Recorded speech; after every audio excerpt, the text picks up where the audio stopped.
So now I move on to our second keynote. The speaker is Professor Yuan. Professor Yuan actually is a professor from University of Minnesota, United States. He's the director of Center for Biorefining and also a director of the Graduate Studies of Bioproducts and Biosystems Engineering Department. His research interests include solid and liquid waste utilization and circular economy technology development. He has over 20,000 citations. Again, he's a top cited author in the world. His age index right now is reached 73. Very impressively, Professor Yuan has received over 200 grants, totaling over 45 million US dollars. That's a lot. In various funding agencies such as the United States Department of Agriculture, Department of Energy, Department of Transportation, and also Department of Defense, as well as the industries. He has delivered over 300 keynote speeches. So today he's going to tell us solid and liquid waste treatment through complete utilization for circular economy development. Professor Yuan, please. Hey, let me share my screen here. Let's see.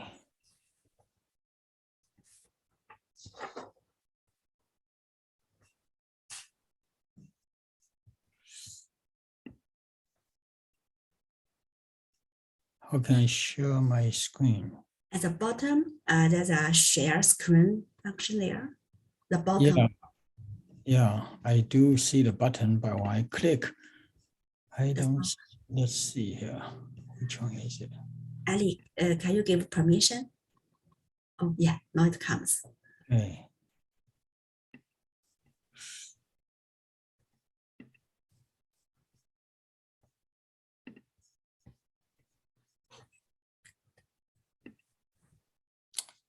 Okay, thank you very much, Dr. He, for the nice introduction. I would also like to thank the organizer, especially Dr. Gan, for the invitation. It's really a pleasure to have this opportunity to discuss with you some of our work related to the circular economy and the sustainable development. So hello, everyone. The title of my presentation is Waste Treatment Through Complete Utilization for Circular Economy and Sustainable Development. Now, before my talk, I need to give a public disclosure as required by the University of Minnesota. Since we have licensed Pyrolysis technology to Resynergy, and I'm the Chief Technical Advisor and owns equity in the company. This interest has been reviewed and managed by the University of Minnesota. So here's an outline of my talk. I'm going to briefly talk about various waste problems and opportunities, and then focus on different technologies we have been working on to help with the circular economy and sustainable development. More specifically, I will talk about our work on various solid, liquid, and gas waste treatment through utilization, and also innovative non-thermal plasma-assisted nitrogen fixations and virus control. And finally, I will introduce a vision for a sustainable, smart animal and food production system. Now let's look at the livestock and agricultural waste first. So in the United States, the number of pigs, for example, have reached about 75 million heads, and the total manure generation reached almost 100 million gallons every day. And then application is still the main method of manure utilization today. The huge amount of swamp manure puts a lot of pressure on both farms and the environment. And a large amount of nutrient runoff has resulted in nutrient losses and also significant water pollutions. So this picture shows how land application increased nitrogen loads in waters, in all kinds of water bodies. And there are actually many ways for the nitrogen to get into the water bodies. And it also acid rains caused by the nitrogen and other emissions from the land application. And this is the Minnesota statewide nitrogen source to waters on average precipitation, about 70% coming from the cropland, and over 15% is from the manure applications. And there are also, other nutrients like phosphorus, sulfur, and organocarbons, which also cause water and air pollutions.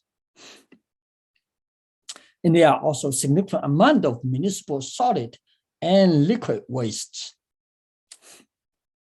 Here is the Minnesota municipal solid waste characterization, mainly includes organics, papers, and plastics, and so on. And other regions are probably very similar. Now, we currently rely mainly on landfilling and waste to energies production. So some facilities switched their waste processing from municipal composting, municipal solid waste composting, to making refused derived fuels, for example. And these solid waste actually contains a lot of energy, for example, that could potentially be recovered. Now, there are also a lot of wastewater available. In Minnesota, for example, there are 8 Metro Council Environmental Services municipal wastewater treatment plant. They treat about 100 billion gallons of wastewater every year. This is the St. Paul wastewater treatment plant. This St. Paul is where I am at. So it treats over 200 million gallons of wastewater every day. And there are about 1 million gallons of central wastewater, which contains very high level of nutrients. Those nutrients are actually perfect for algae cultivation. And we actually have successfully demonstrated the algae production using the centrate. So we have developed demonstration systems in our universities, research and outreach centers, and also on the wastewater treatment plant itself. Now, other streams from municipal wastewater, such as sewage sludge and scum, also contains a lot of energy that could be used for heat and power and fuel productions too. For example, scum contains a lot of oil and is a very good feedstock for biodiesel production. And we have actually developed a patented technology to efficiently utilize the scum, for the diesel production. The scum, contain the oil that has been heavily used. So there's a lot of free fatty acid in it. But, our technology can pretty much convert all of the free fatty acid into the biodiesel also. And there are gas waste, including, for example, odors, greenhouse gas like CO2, methanes, and other hazardous gas too. So all these wastes present us many problems, but many opportunities too. We can use them for sustainable food and feed production, or convert them to energy, chemical, and materials. Now, a key component of the waste management strategy is the treatment through utilization, which has many advantages compared to the treatment itself. So let's look at various novel treatments through utilization technologies. The first one is an integrated biological systems for wastewater utilization. Now, this technology is intended to completely treat and utilize the liquid waste like animal manures.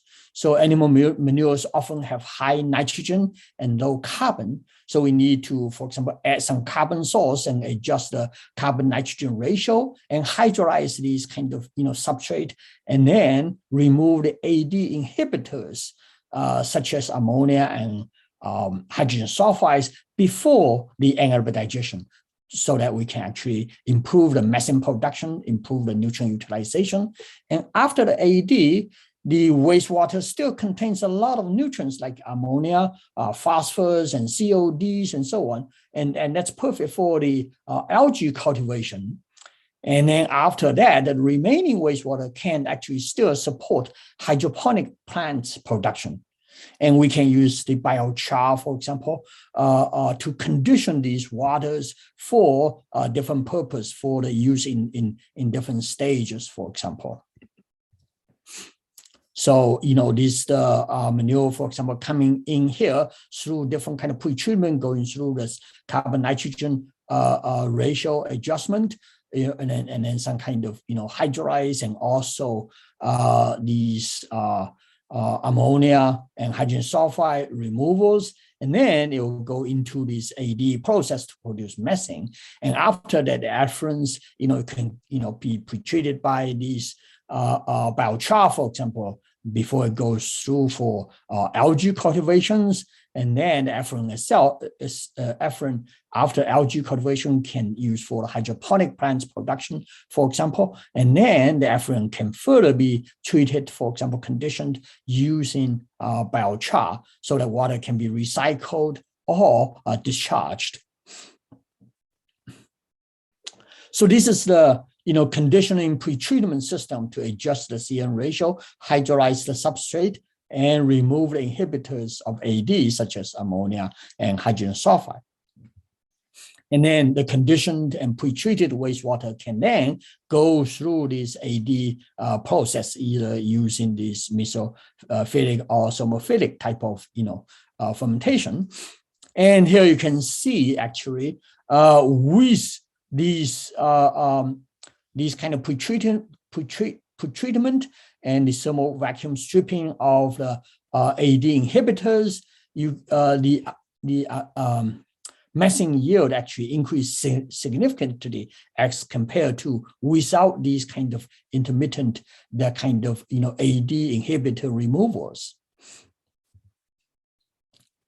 And after that, the post AD effluent is still contain again larger amount of CODs and nutrients, and we can use these microalgae to actually utilize these remaining nutrients, because microalgae can actually very efficiently using these kind of CODs and so on in there, especially those mixotrophic type of algae.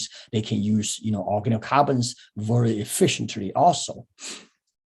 So these microalgae, it can serve as a second step nutrients and heavy metal, and also heavy metal removal also. So it's actually quite suitable for the ammonia level of about 80 to 150, which will be around the level after AD anyway. And it can utilize both ammonia and nitrogen, and also it often have these high oil content, sometimes even high polyunsaturated fatty acid.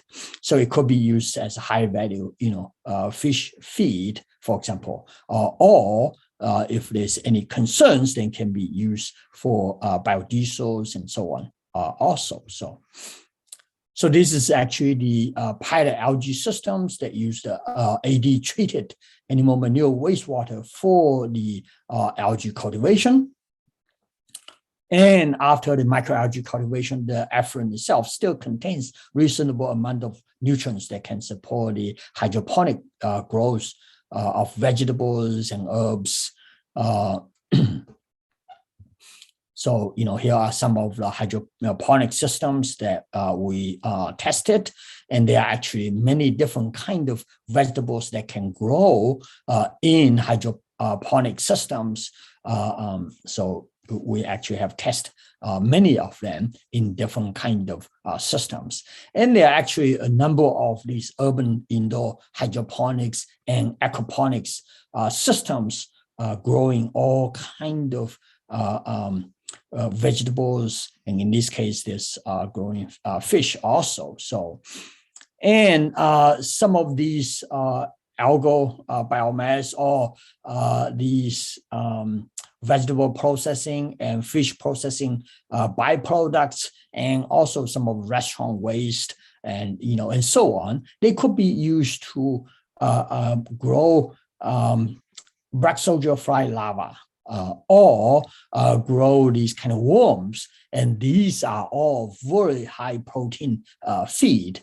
So and then the conversion rate from these kind of solid waste is actually very high using these black soldier-fly lava and food waste and also worms. So, and biochar again can be used to condition the waters in between all these process to further remove the further improve the nutrient utilization efficiencies and also for the recycling and discharge of these water. So, and these biochar can be produced from pyrolysis of biomass. And water can be further treated using UV ozone systems and so on before recycling or discharge. And now let's look at solid waste utilization using the microwave assisted pyrolysis technology we have developed. We can convert all kind of solid waste to energies, fuels, materials, or chemical stocks, for example, for making different kind of consumer or industry products, like for example making biochars. Now, recycling and converting solid waste such as biomass and waste plastic into energy, chemicals are actually an attractive solutions to the solid waste utilization. And there are, of course, many waste to energy and chemical technology that can convert various feedstock into different products. Now, pyrolysis is one of the most promising, pathways, and is gaining more and more interest right now. So pyrolysis is basically a thermal decomposition of materials such as biomass or plastic into smaller molecules in absence of oxygen under high temperature, typically about 500 degrees centigrade. Now, fluidized bed reactor is of course a mature platform. It has high heating rate and short residence time, and and that's of course important in obtaining high liquid yield. However, it also has several drawbacks. For example, it requires of small particle size, require dilution, and because of you require of the carrier gas, so you actually have dilution effect of the syngas, and also there's a lot of heat, energy loss due to these, the heating of the carrying gas and then the loss of the heat through the carrying gas, and also there's high ash content in the product, and sometimes because of these cyclone separations and so on. So the system is actually quite complex, therefore pretty high capital cost, especially for kind of mobile smaller systems. So, and it's difficult to control the uniform flows and residence time. So people are also looking for alternative reactor system designs. So one of such alternative is actually the microwave assisted pyrolysis, or MAP. MAP is a promising alternative mainly because microwave heating has three unique advantages. One is it's a selective heating, so materials with different kind of dielectric property are heated up by microwave irradiation to different degree, and it's also volumetric heating. So microwave can penetrate, more uniformly throughout these, the volume of certain materials due to and then you can deliver energy more evenly. And also it's actually a rapid heating technique, because microwave heating is an energy conversion process. So it doesn't have the limitation of the heat transfer.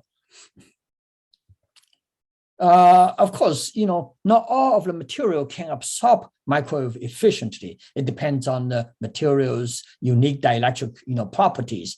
Therefore, we need to screen and use microabsorbent to help improve the heating rate. So then the materials can absorb microwave to be heated up by the microwave, and can also, can be heated up by this microabsorbent, for example, because microabsorbent, they can get heated up by the microwave very efficiently. So over the years, we have developed many type of MAP systems, from bench top to pilot MAP systems, all incorporating the microabsorbent in the systems. So this is a mobile systems. For example, it has its own syngas electricity generations and a condensation system. So no need of outside power or water to function. And you can convert and utilize the bulky biomass like biomass and waste plastics on site, and then bring back only the liquid fuel, chemicals, and materials, for example. So this is an improved pilot scale catalytic map systems. So this is a downdraft type of system. In this case, it shows stable operations with syngas flared.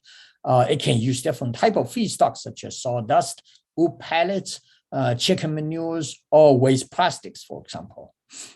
So this is stationary map systems we have developed.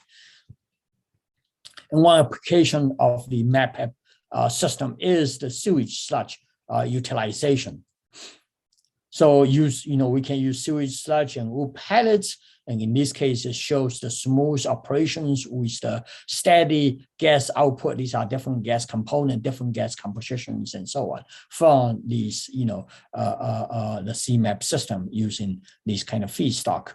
And you can maintain the temperatures, pretty steady also.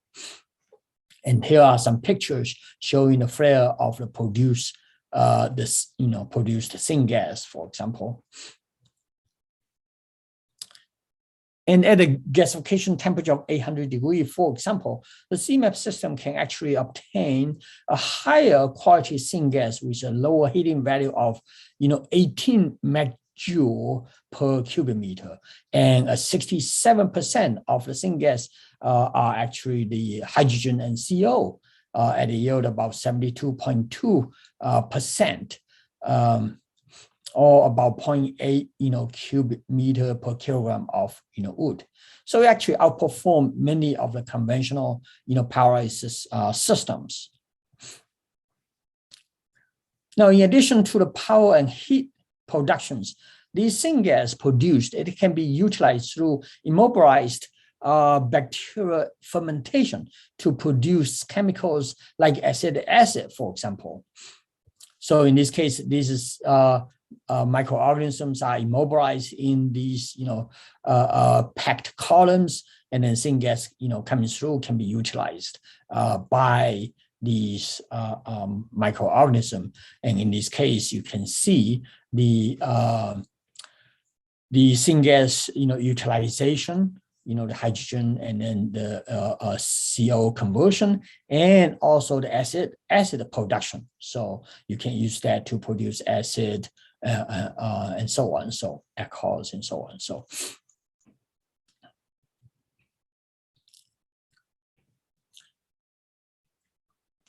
now here's an application of the CMAP in the plastic utilization. So plastic waste are everywhere and polluting our environment. In fact, over 5 billion tons of plastic, which is over 80% of the plastic we have produced so far, end up in the environment as landfills or marine litters. And less than 9% is recycled. And these plastic actually has caused a lot of issues. There's already a lot of these kind of microplastic detected in the fish bodies, and actually in human bodies too. So very, very serious now. And these plastic waste can actually be converted into valuable fuels and chemicals through pyrolysis. Here's a roadmap for the pyrolysis of waste plastics to produce fuels like gasoline, diesels, jet fuels, and hydrogens, and also chemicals like naphthas and light olefins and so on. And these chemicals can be used for the new plastic production.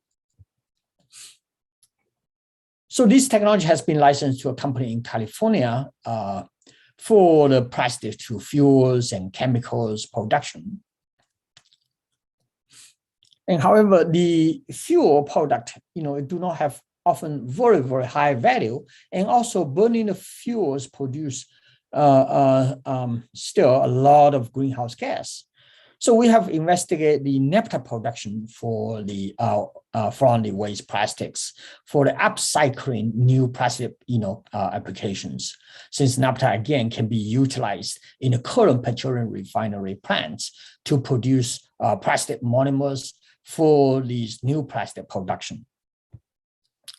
So this is naphtha produced from polyethylene, for example. The liquid yield is about 70%. And this is the naphtha produced from a typical mixed plastic. In this case, with 41% LDPE, low density polyethylene, and then 24% high density polyethylene, and then 35% polypropylene, for example. And that's actually a typical mixed waste plastic available. So, you can see it still, produce about 70% liquid with these kind of, composition. I'm not going to go into detail, but meaning that now you don't have to separate all these different plastics. Sometimes that could be difficult from recycled plastic. All you need to do is just clean it and then, mix through this catalytic pyrolysis to produce chemicals for the new plastic production. So, and these are the mass balance, for the fuels and naphtha productions from waste plastic pyrolysis. So again, very good yield, either fuels or naphthas can be achieved through CMAP. And after collecting these, high quality naphthas, and still a certain percentage of non-condensable gases remaining, they are mainly composed of hydrogens and then C1 through C4, light hydrocarbons, and they can be used for the energy productions or convert into carbon materials and hydrogen. The hydrogen can be used in hydrogenation steps, and carbon materials can be a good activate carbon, for example. So, you can see here a very high yield of hydrogen, and carbon material can be achieved. And then in this case, the hydrogen selectivity is very high, close to 90%. So, and we have conducted a baseline analysis of the energy and mass balance for the naphtha production. Assuming a low yield of key product, it still shows significant energy savings compared to the naphtha production from petroleum feedstocks. Now, also some plastics and other coating materials contains PFAS, or these per and polyfluoroalkyl substance. Okay, and that is actually carcinogenic. And PFAS are found in a wide range of consumer and industry products. And PFAS can enter water through many different pathways, as shown here. Now, EPA's guideline for PFAS mitigation are mainly incineration, landfill, and injection into deep well. And these all have, a lot of issues still. So we're using different kind of method, including separation, absorption, oxidations, as well as algae cultivation and flocculations, and then non-thermal plasma and low temperature microwaves, and catalytic low microwave pyrolysis and so on, to destruct these PFAS that we actually concentrated through the absorption, separations, and flocculations and so on. So now I've talked about liquid and solid waste utilizations. So let's look at the technology for gas waste treatment and utilization, such as odors and greenhouse gas utilization, and also the nitrogen fixation from the atmosphere. Now, first of all, let's look at ammonia synthesis using non-thermal plasma. Ammonia is not only a fertilizer, it can be a good, transportation fuel, hydrogen carriers in fuel cells and so on. Actually, if you talk about the cost of ammonia as a fuel, it's actually lower than a gasoline, okay? And also, there's no greenhouse gas emissions when burning these ammonia. So there's a lot of potential here. And also the theoretical limit, of these nitrogen ionization or, this ammonia synthesis using this kind of non-thermal plasma is actually the lowest as compared to all these, other techniques. So certainly there's great potential for the non-thermal plasma assisted ammonia synthesis. So we've tested many different ways to fix the nitrogen to synthesis, ammonia, and also to actually produce nitrate and so on. So So this is the plasma jet systems. So, to fix the nitrogen into this water. So, and we also have a concentrated high intensity electric field technology or chief technology that can also create these kind of discharge in liquid. So you can actually fix the nitrogen into these liquid. And while we are doing this kind of nitrogen fixation, we can also concentrate these nitrate using these membranes. And so in this case, you can see these are the nitrite and nitrate concentration during the production and concentration. And within about 30 minutes only, you can reach over 2,000 ppms or milligram per liter. And then you can continue if you want to get to a much higher concentration of nitrate if needed. So. And the lowest energy consumption so far is still about 13 megajoules per mole of nitrogen. So there are still rooms for energy efficiency improvement. Now, high voltage electric field discharge can produce many reactive plasma species that can react with different kind of odorous or hazardous gas and convert them into odorless and useful products. So we have developed many types of non-thermal plasma reactors. This is the silent dielectric barrier discharge reactor. And this is the non-thermal NTP systems for air treatment and odor control. Okay. And the odorous gas such as hydrogen sulfide and ammonia, they can be actually formed to produce ammonia sulfide, for example. That's actually a good fertilizer. And a lot of water organic carbons can, water organic carbon can be oxidized so that their odor can be, removed. So we actually have licensed this technology to the SCP control company, and they've been used for odor control in the rendering plant. This is the NTP system built by the SCP control for odor control. And greenhouse gas, CO2 and also methane can also be utilized through different type of non-thermal plasma system, DBD systems or chief systems and so on.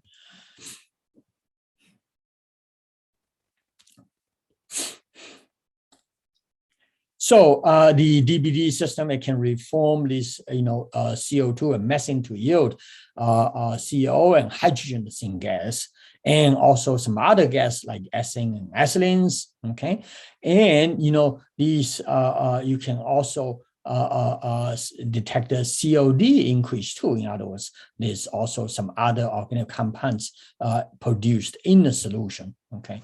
So, and then this the chief system, it can also convert CO2 and methane to producing gas and chemicals. And actually the conversion rate is even higher for when you use these chief systems. So, and COD results again clearly indicate the production of these organic compounds in a solution. For example, you can see the formic acid and acetic acid and so on through this HPLC.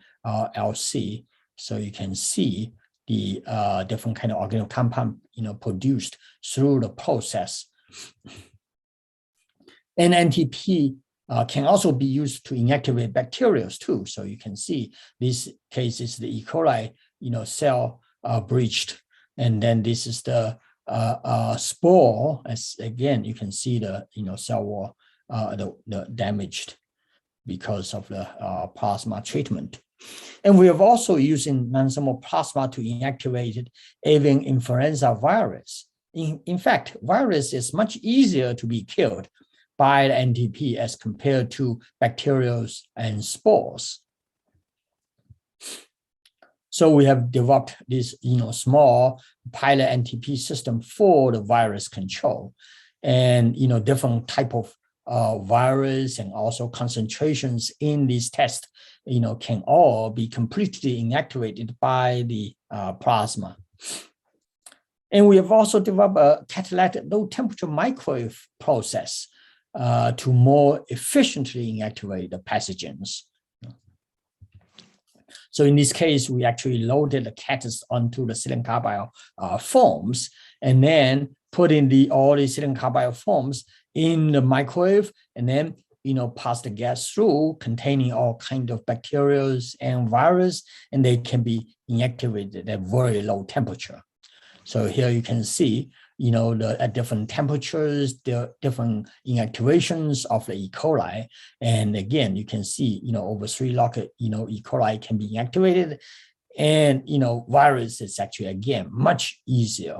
Of course, the energy efficiency right now, it's still, to treat, these is about, 315 joules per liter. So that there's still rooms for energy efficiency improvement. So finally, I'm going to introduce an application of these different technologies I talk about in our vision for a sustainable, smart indoor animal and food production system. Now, here's a sustainable, smart indoor and animal production system. We defined it as a system monitored and controlled by all kinds of sensors, big data analytics, and Internet of Things. It incorporates all kinds of technology and completely treat, utilize, and recycle all kinds of waste and byproduct from the production and processing systems to ensure the biosafety and animal health in the production systems, and to ensure the production and processing sustainability. So, for example, it actually sends different pathogens, air conditions and qualities, and water and feed contaminations and usage in the production system, and extract actionable information from synthesizing large amount of multi-source data, and then provides real-time automatic actions and interventions to control the environmental conditions to ensure the animal health and safety. So traditional ventilation system, for example, it reduces excess heat, moistures, and hazardous gas, while the smart ventilation system also sanitizes the air, in addition to ensuring the air qualities for the biosafety and animal health. So here's an example of the smart ventilation systems. It actually has enclosed environment, with minimum intermittent air exchange to reduce the total energy consumption.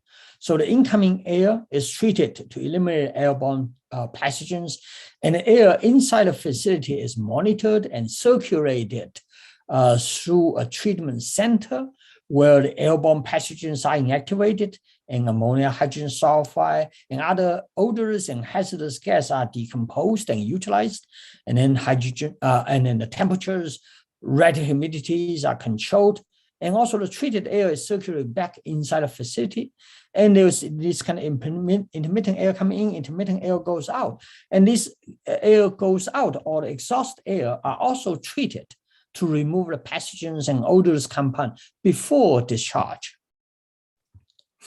So again, the air, treatment centers, inside here, it actually, uses technology like what I mentioned before, low temperature, microwave systems, non-thermal plasmas, and so on, so that it can actually treat and, the incoming airs and also the circulating airs inside the facility to remove the odor and ensure the air quality and safety.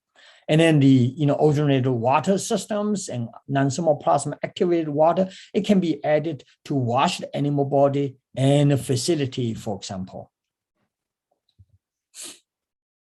Now, you have probably seen the recent trend in intensive hog farming using these kind of indoor facilities. Now, there are a lot of issues associated with the high density pig farming, including the air quality and animal hygiene. So the smart production system incorporating various advanced intervention technologies to, help deal with these issues and realize the sustainable urban indoor, animal and aquaculture farming. So this is again the ozonated water systems, and other kind of, water can be used to clean up the edible body and the facility also. And then this is the chief water treatment system. It can treat the water. It can also generate this kind of plasma activated water to also help clean the animal bodies and the facility. Because again, for this kind of high density, animal farmings, it needs a lot of water, right? And these are the plasma jet system you can also use to clean the surface. And also for different kind of surface treatment and so on. It can also be used to produce the non-thermal plasma activated water for the animal and facility cleaning. So all these waters and so on, because you need a lot of them to keep the animal clean and safe, right? So all these waters together with the animal manures, so there are a lot of animal wastewater. Okay, so then these smart production system need to be able to ensure the sustainability. In other words, need to be able to ensure the to improve the material and energy efficiency and eliminate the water and air pollutions and so on, and add value to all these waste and byproduct from the production and processing systems, right? So whatever this production facility output wastewater and also the processing facility, all kind of byproduct and wastewater too, those water need to be treated using our integrated wastewater treatment and utilization system that I discussed before, right? For example, this kind of these novel intermittent vacuum assisted pre-treatment and also AD inhibitor removal before AD, for example. And then after the AD process, the effluent used for algae cultivation, and then the remaining water for the kind of hydroponic plants productions and so on, right? And then if in case of nitrogen that may need it after this algae cultivation, because algae quite efficient in utilize the nitrogen fertilizer. So then these additional nitrogen can be fixed from the atmosphere using these catalytic non-thermal plasma systems and process that we have developed, because the technology requires only the air and water and electricity to fix the nitrogen to produce the needed nitrate fertilizer.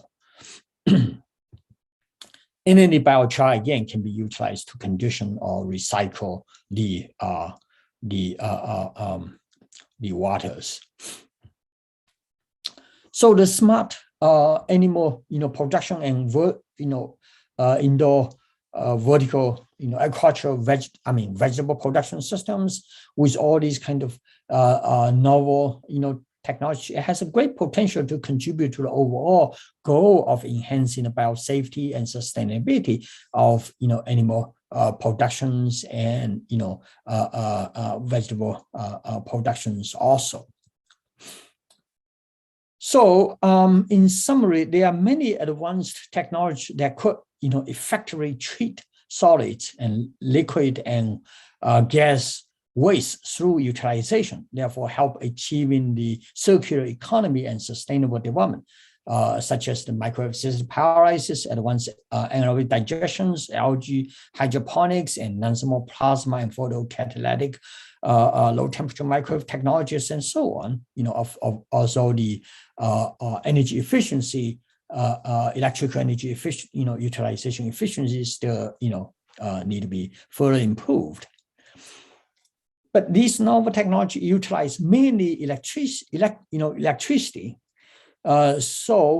that electricity could become much more greener and also much more affordable, with the new infrastructure development, such as remote and distributed renewable energy, including the wind, solar, and hydro power and nuclear power production, and also ultra high efficiency, ultra high voltage power transmission lines and battery and other energy storage systems and so on. So there's certainly great hope here.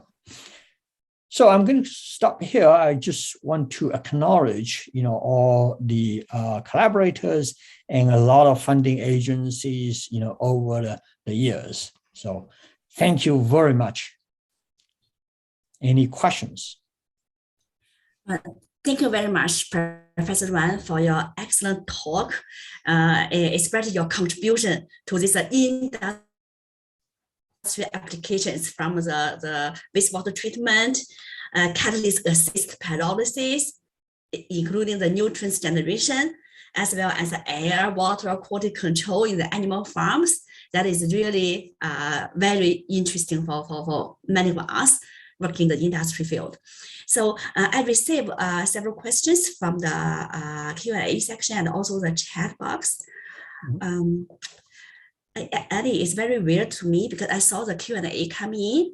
Now the question shows yesterday's question. It's not today's question. Do you know what happened? Never mind. Let me go to one from the chat box here. So the first question here is that what are the filtration systems are in place for the gas and particles emission and their effectiveness? You see the system that we use, for example, these catalytic loaded onto the foams and so on, and then passing through the low temperature microwave systems and so on to be treated for those kind of gases, right? And then, depends on which part you are talking about. We also using these CO2 and the methanes, right? We convert them into hydrogen COs and then all other kind of acids and so on, right? So, depends on what's the objective, but these kind of, foam structure catalysts and also some of the device that, catalytic non-thermal plasma systems, for example, are all quite effective in treating these gas or in inactivating these kind of virus and bacteria carried in the gas. So I'm not quite sure if I understand the question correctly, but okay. So this question is from Mr. Ng. So the second question is that in terms of different digested treatment, can you compare the advantage and disadvantage between algae cultivation and fertilizer applications?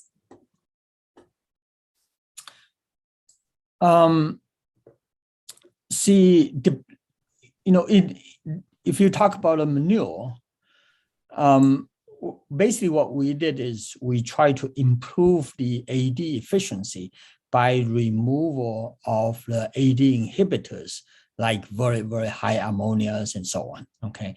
And then after that, so first we use that to produce methane, okay? But we want to produce methane as efficient as possible, producing as much methane as possible so that we can utilize more of these nutrients in the wastewater, right? But after that, then because the ammonia level now is much lower, so and then there's still a lot of other nutrients. So then of course it can be used for the algae cultivation. So and then use the hydroponic. The idea is using this kind of series of these different steps. Then we can pretty much treat these wastewater or utilize most of its nutrients. And then if needed, we can use the biochar to further, filter and then, for the water to be recycled or discharged. So that's the idea. But I'm not sure what you mean by, compared to fertilizers and so on. So right now, the issue with the use of these as a fertilizer is when you apply it into land, it actually causes a lot of pollutions. So there's a lot of nutrient runoffs. that pollute the groundwaters and other water bodies. So through this kind of closed system utilization, hopefully you will eliminate as much as possible of all these nutrient losses and also pollution to the air, to the water, to the soils, and so on. So. Okay, I think that due to time limit, we just take one more question. Let's see, the next question is that regarding the process from microalgae cultivation to hydroponic system, how do you harvest microalgae before using its effluent for hydroponic system? Will the microalgae harvest efficiency affect the hydroponic system performance? Why not just directly use the digestate from anaerobic digester for the hydroponic system? What is the main consideration to add the microalgae system before the hydroponic system? Will the integrated complex process increase the waste treatment system too much in full-scale application? So this is the last question for you. So long. Well, that's a great question. Right after AD, the nutrient level is still too high. So yes, you can certainly use it for the hydroponic systems, but you need a lot of water to dilute it, okay? And that may not be that efficient. But if you use algae, and then the ammonia level is already much lower, less than 200 ppm, and a lot of these organic carbons and so on in there. So it's easy to use the algae to remove the mixed eutrophic algae, for example, to remove those nutrients. Okay, and then we do harvest the algae before the further hydroponic production. We use this kind of post electric field type of low electric field type of system to help coagulate them, and then to remove them. So, and of course. It will be another way of application of the biochar to further kind of filter out some of those remaining algae. And then biochar, that contains all these other kind of biomass, we can simply, regenerate it using, for example, gasifiers to gasify all these biochar materials and so on. So the idea is everything we want to completely utilize every component that we get. So thank you very much, Professor Wan. Due to the time limit, I think it's very late in the space already. So we thank you very much for your very informative talk to us. Thank you. Thank you. Yeah. Prof. Wan, there is one question in the Q&A. You can type the answer to the audience after this. Oh, sure. Okay. Thank you. Thank you.